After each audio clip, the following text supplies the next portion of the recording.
This review is all about the ladies of Gundam. On our left, we have from Gundam 00, Sumeragi Lee Noriega, and on our right, from Gundam Seed Destiny, Mir Campbell. Both are figures, and when I say figures, I mean they are figures without articulation. I've never opened these up before, so I'll be reviewing both of them in this review. But first, we're going to take a look at the box for both of these figures. Starting off with Sumeragi Lee Noriega, we've got this box here. And one of the things that I notice about it is this little flap here with this little cord. And I'm not really sure what that's for, but it's kind of unique looking. On the side, we have another figure in this line. And on the back, we have another shot of those figures. And you can just make out the little stats here. Sumeragi Lee Noriega, Tactical Forecaster, Commander of the Ptolemaios. Measurements 36, 24, 36. I'm just joking. I have no idea what that says. One of the other things I noticed about the box is it has these little perforations on the side here. And they correspond to a piece in this clear plastic. So I only imagine that you can cut these out and you can kind of take a look at the figure from the side maybe. I have no idea, but that's kind of interesting. So this is made by Banpresto. And as for Mir Campbell from Gundam Seed Destiny, she comes in a pretty large box. This is a RAH DX, so it's a deluxe size figure, robot animation hero and heroines. And nice side view. And on the back we have other figures in this line.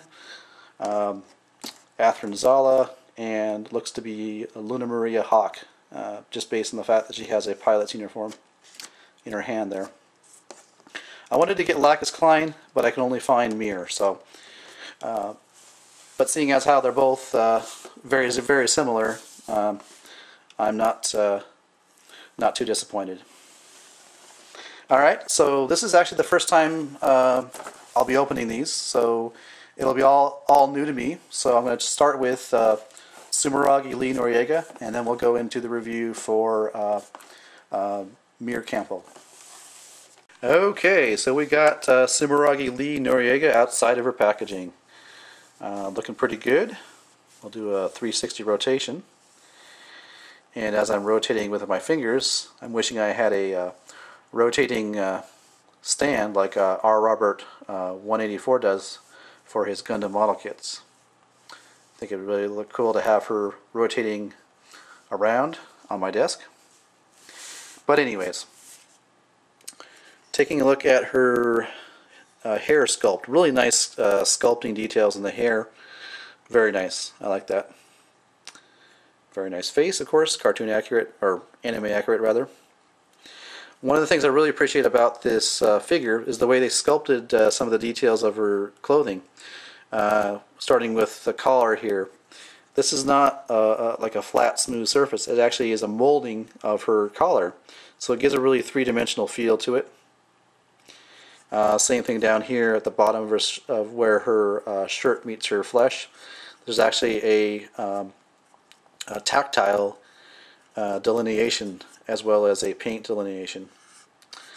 Same thing with the top of her hip hugger pants. You can actually feel with your hand or with your finger the delineation between where her flesh is and where her pants begin. And I also like the molding details in her waist area. You can see where her shirt is kind of bunched up. Really nice details there. And as we move down, the one issue I had that I noticed with the paint, her pants are actually a really faintly blue, almost entirely white, but there's a faint blue color to it. It probably is going to show up better in person than on camera.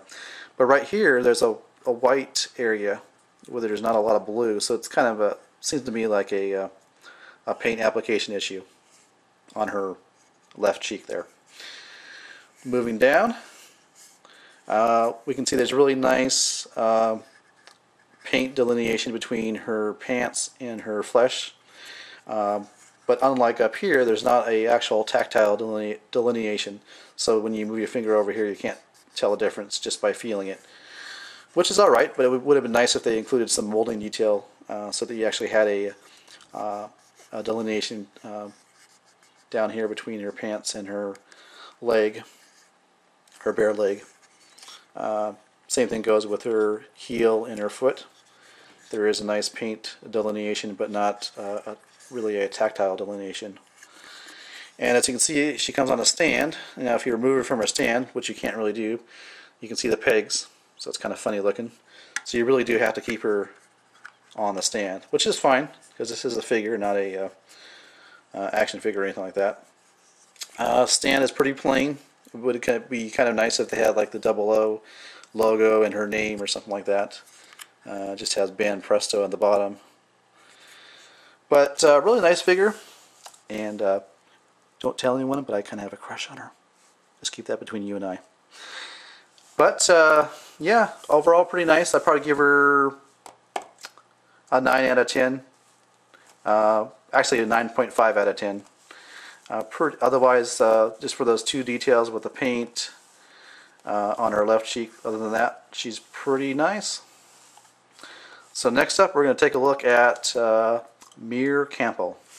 And here we have Mir in all her curvaceous glory. Now I'd have to say I'd probably give her close to a 10 out of 10. It's a really nice sculpt. There are no major errors that I could see.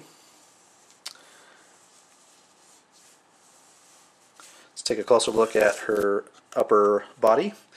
One of the things I really like about the way they made this figure is the hair, the way they sculpted the hair. Not only is it detailed, but it's also really cast in a really dynamic pose that really gives a sense of action. So I really like that. Take a look at her face, which of course is anime accurate. And moving down, you can see the skirt itself has a very nice molding. You can see the pleats and the creases in her skirt, and I can even make out some shadowing too. So very nice. And as you can see, it's on a pink translucent base. It's actually screwed into the bottom of her heel. And it does have a little detail with a kind of etching of a Zaku. So very cool. Now you can remove the skirt if you so desire. Me personally, I will display her with her skirt on, just because that's how I recognize her from the anime. I don't think I ever recall seeing her in the anime with just her swimsuit on, which is like this. And she's all ready to compete in the Miss Gundam pageant. But like I said, for my display, I'll leave her skirt on.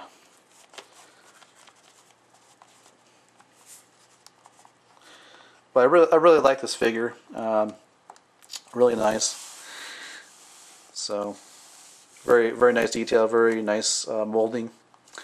If I had to choose between the Sumeragi Lee Noriega figure and the Mir figure, I'd probably have to go with the Mir figure, even though as a character I like Sumeragi Lee Noriega better. Alright, so next up I'm going to go ahead and just do a quick size comparison showing Sumeragi Lee Noriega next to Mir, and also next to a 1:100 model kit.